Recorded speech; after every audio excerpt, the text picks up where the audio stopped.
Bien, bueno, oramos. Padre, en el nombre del Señor Jesús, te bendigo en esta noche, te doy gracias por este tiempo que nos permites compartir.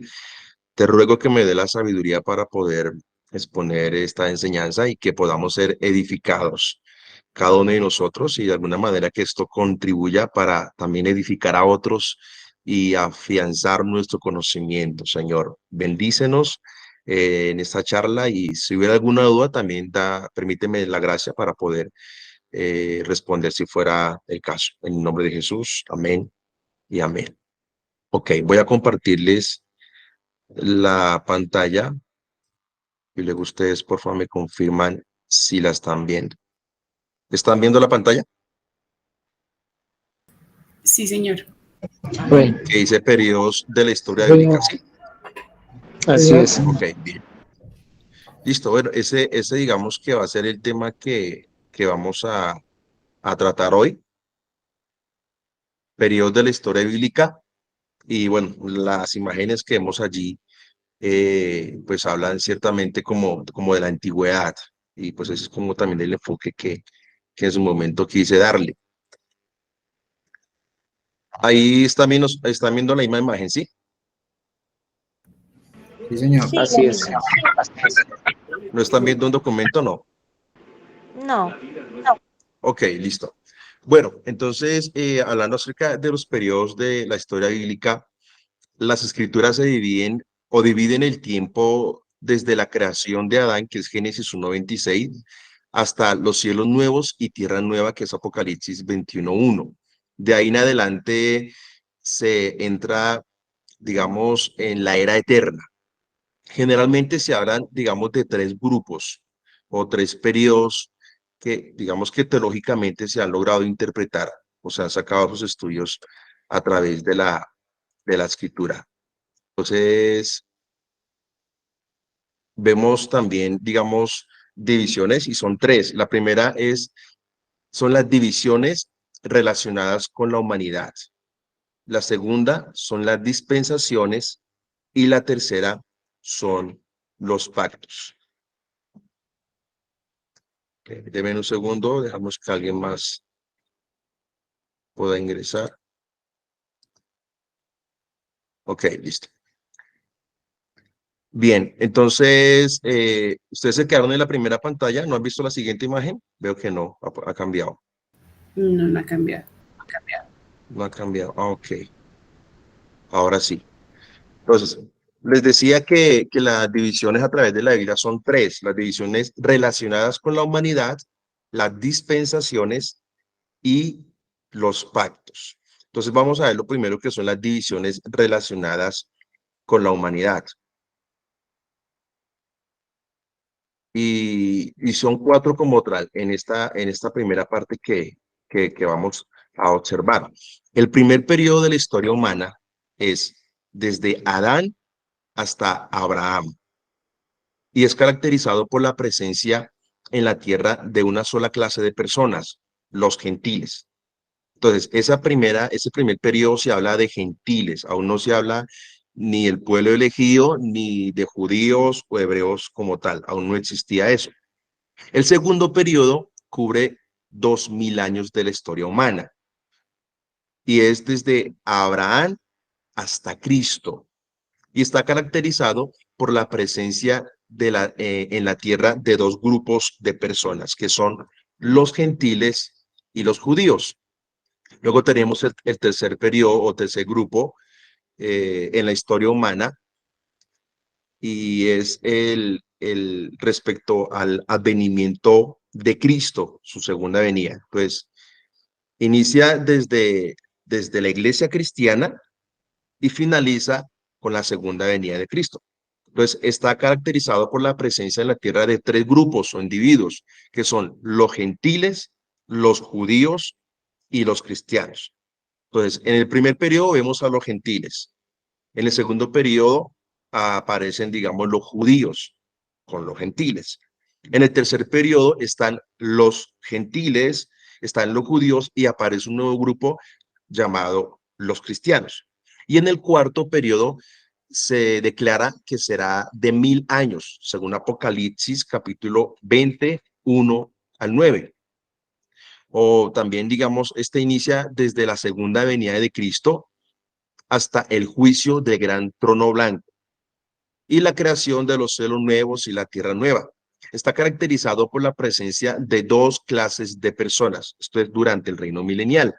Y esto es el judío y el gentil. Entonces, más o menos esa es una forma de interpretación bíblica de los periodos en la historia bíblica. Cuando les digo esto es que hay iglesias o denominaciones que basan parte de su teología en las divisiones relacionadas con la humanidad. Luego también tenemos las dispensaciones. Creo que esta es un poco más conocida por nosotros. Y aquí entramos a un poquito de aguas más profundas, que tiene que ver con asuntos más teológicos. Es un periodo de tiempo en el cual Dios pone a prueba la obediencia del hombre, luego de Dios haberle revelado a través de un pacto su voluntad divina y específica. Generalmente las dispensaciones inician con un tiempo ya sea de bendición, de salvación o de avivamiento y finalizan con un juicio. Más o menos las dispensaciones tienen como ese enfoque. Entonces vamos a ver las dispensaciones y en este caso ya no son 4, sino que ahora son 7. Son 7 las dispensaciones. En las divisiones relacionadas con la humanidad son 4. Y en cuanto a las dispensaciones son 7. Entonces vamos a ver cada una de ellas. Primero iniciamos con la inocencia. La dispensación de la inocencia. Esta se extiende desde la creación hasta la caída de Adán. El tiempo de su duración no es revelado, o sea, no sabemos cuánto tiempo ocurrió o vivió Adán en el huerto del Edén, cuánto tiempo duró la creación. Si alguien tiene un dato, realmente son especulaciones porque no hay forma de conocer esos tiempos. Entonces, digamos que en la dispensación de la inocencia, donde Adán era inocente, no conocía mal ni pecado, ni mucho menos, se conoce esa dispensación. La segunda dispensación es la dispensación de la conciencia. Es allí donde el hombre ya es consciente del bien y del mal. Esta se extiende desde la caída de Adán hasta el diluvio, que es el tiempo de Noé, en cuya época la conciencia era aparentemente la característica distintiva de la vida humana en la tierra y la base de la creación del hombre con Dios. Entonces, ahora el hombre es consciente de cuando Adán ha caído y son conscientes del bien y del mal, y de allí el hombre determina si hace el bien o si hace el mal. Génesis 6 nos habla que Dios vio que la maldad en la tierra se había incrementado en gran manera y le dolió en su corazón haber creado al hombre, así que Dios determina destruir al hombre y entonces inicia una época nueva o que es, digamos, finaliza esa época con un juicio que es con Noé y luego inicia una nueva dispensación que es conocida como el gobierno humano. Esta dispensación abarca desde el diluvio hasta el llamamiento a Abraham. Está caracterizada por la delegación al hombre del gobierno propio. O sea, al hombre se le da el que se gobierne a sí mismo. Y es terminada por la introducción de un nuevo propósito divino. Entonces, tenemos la dispensación de la inocencia, donde el hombre no conocía pecado, de la conciencia, donde el hombre era consciente del bien y del mal, del gobierno humano, donde el hombre se gobernaba a sí mismo, y ahora tenemos la cuarta, que es la dispensación de la promesa.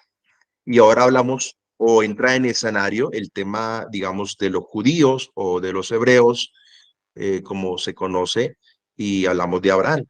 Entonces, la dispensación de la promesa también es conocida como la era patriarcal, porque allí encontramos a Abraham, Isaac, Jacob e incluso a Job.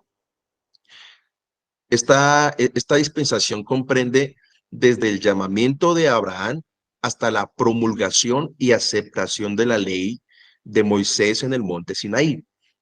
esta era abarca solamente a Abraham y su descendencia. O sea, en este concepto del dispensacionalismo, solamente Dios está teniendo en cuenta a Abraham y su descendencia.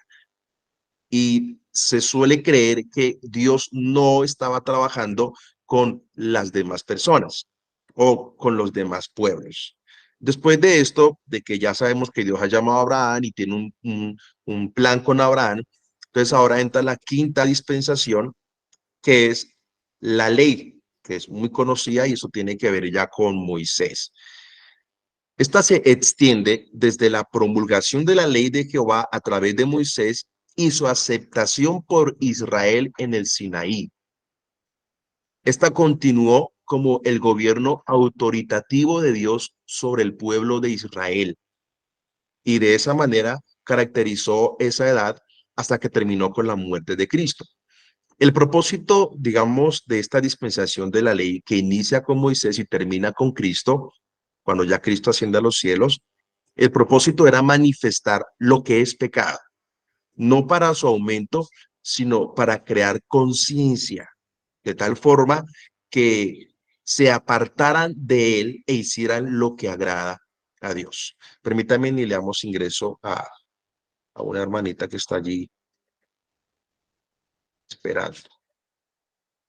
Ok, no puede ingresar.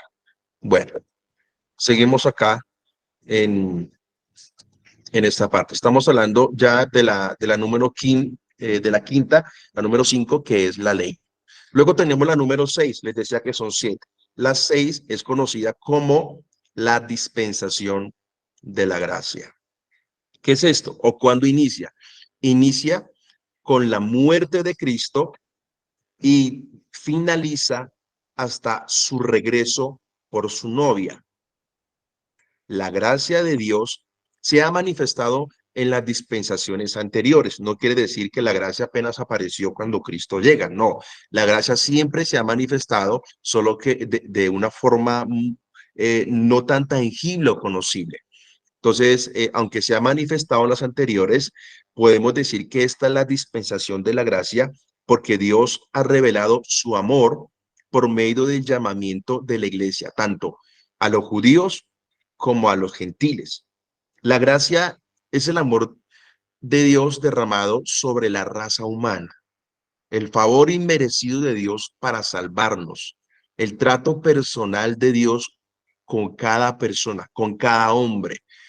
Los que aceptan la gracia, que viene a ser la iglesia, los que aceptan la gracia son un pueblo celestial, que tienen su ciudadanía en los cielos. Estos serán removidos de la tierra tanto por la resurrección de los muertos como el arrebatamiento, cuando el número de los elegidos sea completado. Entonces, en la sexta dispensación, que es la gracia, es la que se dice que estamos viviendo actualmente. Varias iglesias manejan ese concepto y otras manejan el concepto de los pactos, que ya lo veremos más adelante, y otras pues manejan el otro concepto que es el de las divisiones relacionadas con la humanidad. Luego tenemos la dispensación número 7, que es el reino o el reino milenial, también es conocido. Esta se extiende desde la segunda venida de Cristo, que cuando él viene ocurre una guerra llamada el Armagedón. Entonces, cuando llega Jesucristo, ahí inicia la dispensación del reino y va a través de 1000 años y termina con la creación del cielo nuevo y la tierra nueva. Esta dispensación está caracterizada por el hecho de que Satanás estará atado. Los pactos con Israel se van a cumplir. La creación será librada de su presente esclavitud y el Señor mismo reinará sobre la tierra y sobre el trono de David. Esto es lo que conocemos como el reino milenial, cuando Jesucristo vendrá a reinar en la tierra y restaurará todas las cosas como al principio para posteriormente destruir la tierra y entonces vendrá lo que se conoce como la Nueva Jerusalén. Estas son las 7 dispensaciones. Ahora, la tercera forma, digamos, o el tercer periodo de la historia bíblica, o una forma de interpretar los periodos de la historia bíblica, es a través de los pactos. Para esta tenemos 12 pactos, pero hay 3 principales. Entonces voy a iniciar con los 3 principales y luego les estaré hablando de los que continúan. Entonces tenemos en primera medida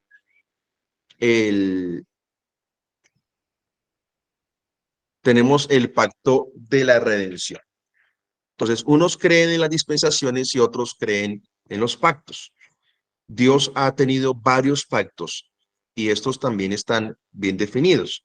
Tenemos el pacto de la redención, que es como digamos el principal. ¿Qué tiene o qué es este pacto? Se considera que este fue realizado antes de la fundación del mundo, en el cual el Padre da a su Hijo, y podríamos ubicarnos en Juan 3:16, que de tal manera amó Dios al mundo. Y hay algo interesante acá, y es que la Biblia no dice que es que Jesús ha llamado al mundo, sino que el Padre amó al mundo y entregó a su Hijo. Muchas veces se deja ver al Padre como ese Dios que está enojado, que está irado, y que la única forma de calmar la ira de Dios, el Padre, es a través de Jesucristo que intercede por nosotros. Pero no es así. Hablando de su santidad y de su poder, es que su santidad no admite para nada, digamos, el pecado. Y por eso cuando el hombre falla, o cuando los ve el falla y demás, Dios tiene que expulsarlos del Edén.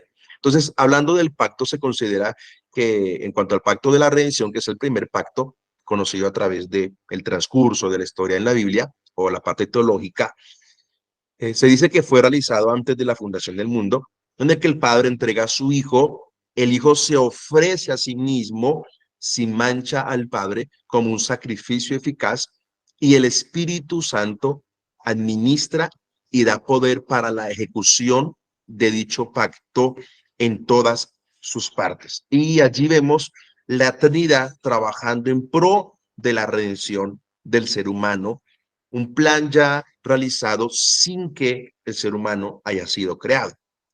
Luego tenemos el segundo pacto, y es el pacto de las obras. En este pacto lo que se cree es que, este es un nombre dado por los teólogos, el pacto de las obras, y se refiere a esas bendiciones que Dios ha prometido a los hombres y que dependen del mérito humano. Antes de la caída, Adán estaba relacionado con Dios por medio del pacto de obras. Y es que si haces esto, si te comportas de esta manera, y si no haces, que era el tema de comer del árbol, entonces había como un pacto ahí, ¿no? Entonces, antes de la caída, Adán estaba relacionado con Dios por medio de un pacto de obras. Hasta que es salvo, el hombre está bajo la obligación de ser en carácter como su creador y hacer su voluntad. Le estoy hablando de interpretaciones. El tercer pacto es conocido como el pacto de la gracia. En este designan todos los aspectos de la gracia divina hacia el hombre en todo el tiempo, o sea, desde la creación hasta el tiempo presente y hasta el tiempo futuro. La administración de la gracia de Dios es para el hombre es posibilitada en base de la satisfacción de los juicios divinos que es provista por la muerte de Cristo. Luego tenemos los siguientes pactos, estos son como los principales, y luego tenemos los siguientes pactos, que es el edénico, y aquí comenzamos una vez más desde la creación hasta el final de los tiempos. Entonces, el número 4 es el pacto edénico. Cuando hablamos de Edén o de edénico, habla del Edén. Ese es el pacto de Dios con la creación. Génesis capítulo 1, verso 28 al 30, y el capítulo 2, versos 16 al 17, Dios, digamos que hace un pacto de sostener la creación y demás. Luego tenemos el siguiente pacto, el número 5, y es el pacto adámico. En Génesis 3, verso 14 al 19. Gran parte de lo que está en este pacto es perpetuo, a través de todas las generaciones y hasta la maldición, y hasta que la maldición sea quitada de la creación. Y allí habla acerca de cuando el hombre tiene que trabajar y tiene que sufrir y con el sudor de su frente y la mujer, etcétera. Entonces es como parte del castigo, ¿no? Luego tenemos en Génesis 8 el pacto con Noé, y es el pacto en el que Dios promete no destruir la tierra con lluvia.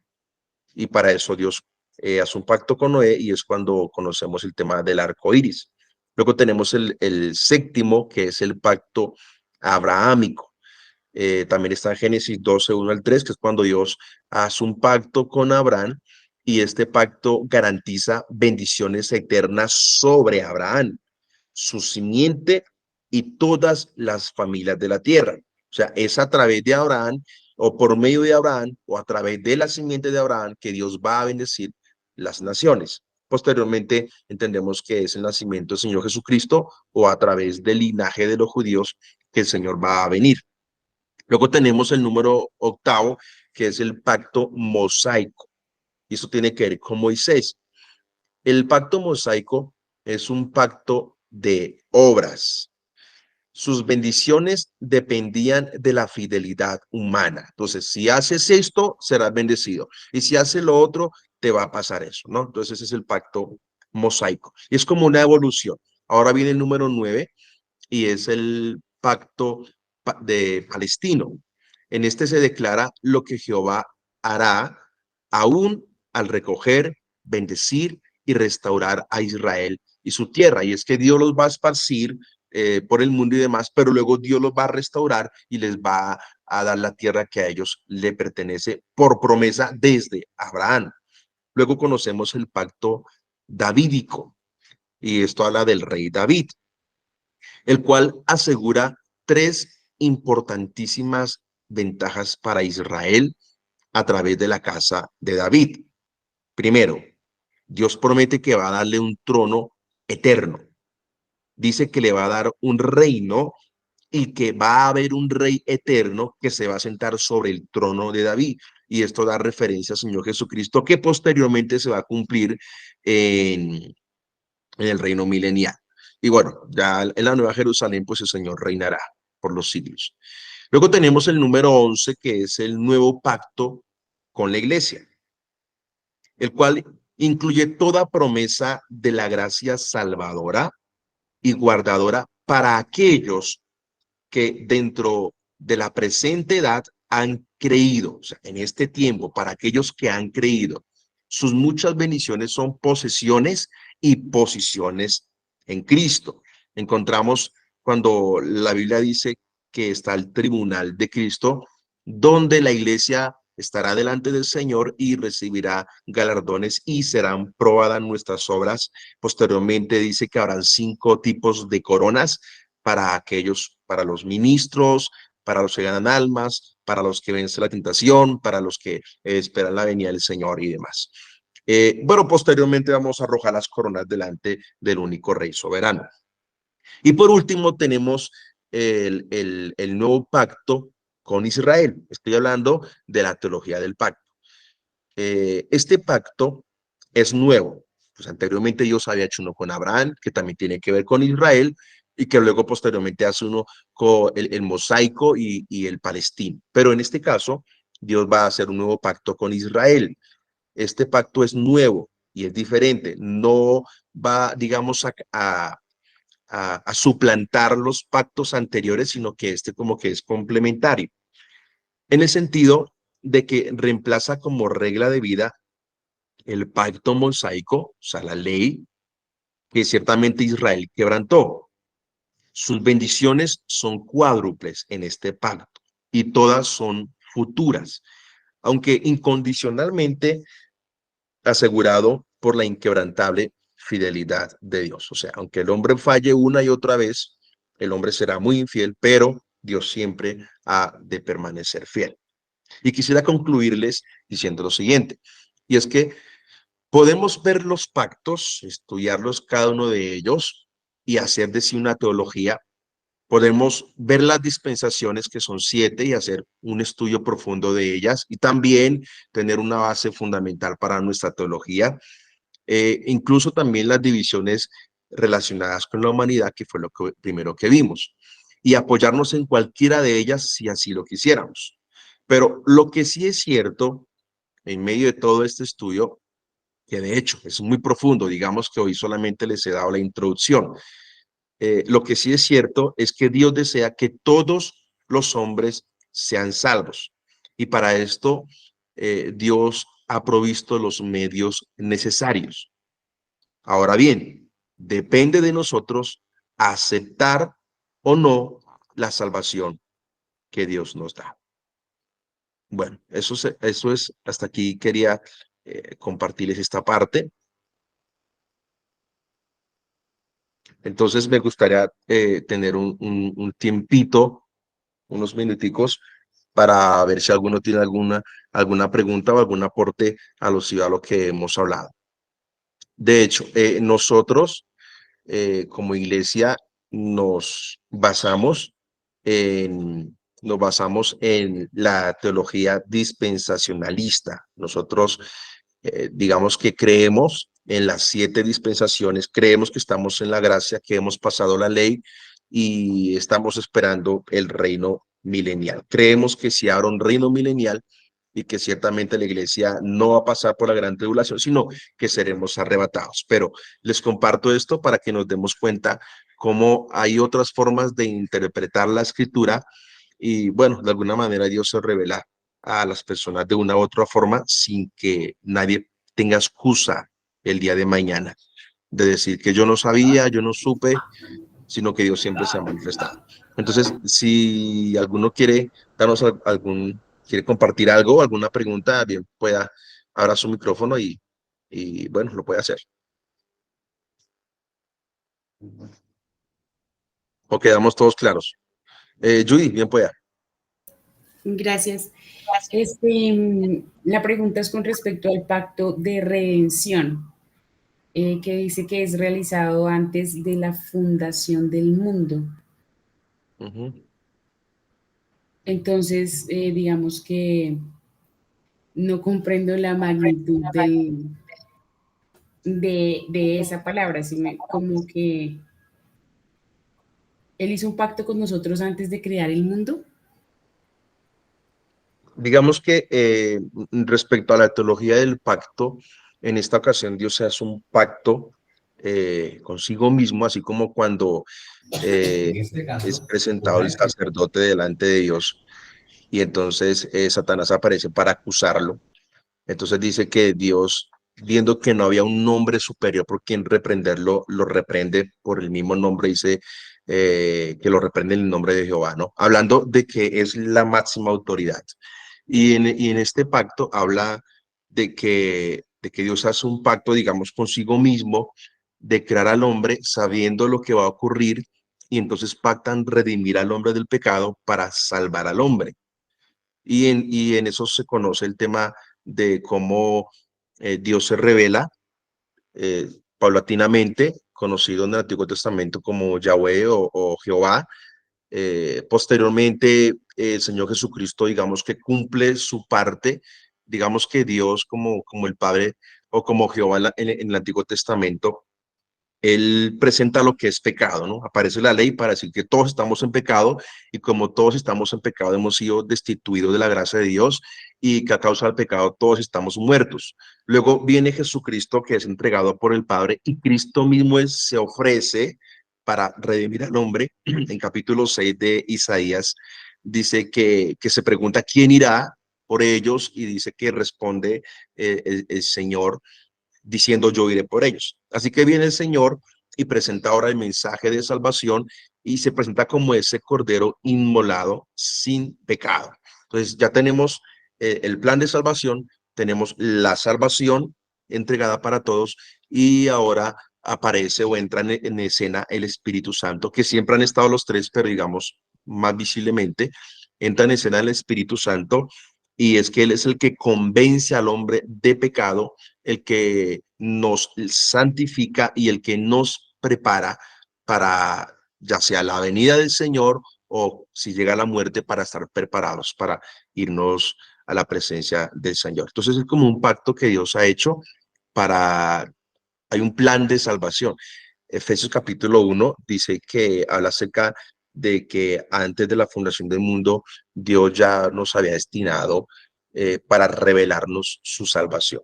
Entonces, digamos que ese pacto está ahí. Esa es como la interpretación de ese pacto.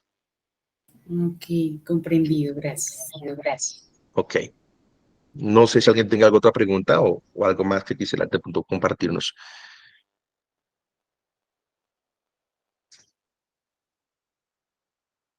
¿Listos? Bueno, entonces a todos muchas gracias. Ok, muchas gracias por haberse conectado y espero que Dios los bendiga. Todo esto es como para incrementar un poco el conocimiento y comprender unas cosas más, ¿no? A veces podemos superar a otras personas por su conocimiento, pero hay una gran realidad, es que cuando estemos en el reino de los cielos, allá no van a haber misiones, no van a haber interpretaciones, sino allá irán solamente los salvos, los que creyeron en el Señor y vivieron para Él. Y espero yo que cuando el Señor venga por su iglesia, pues usted y yo estemos preparados.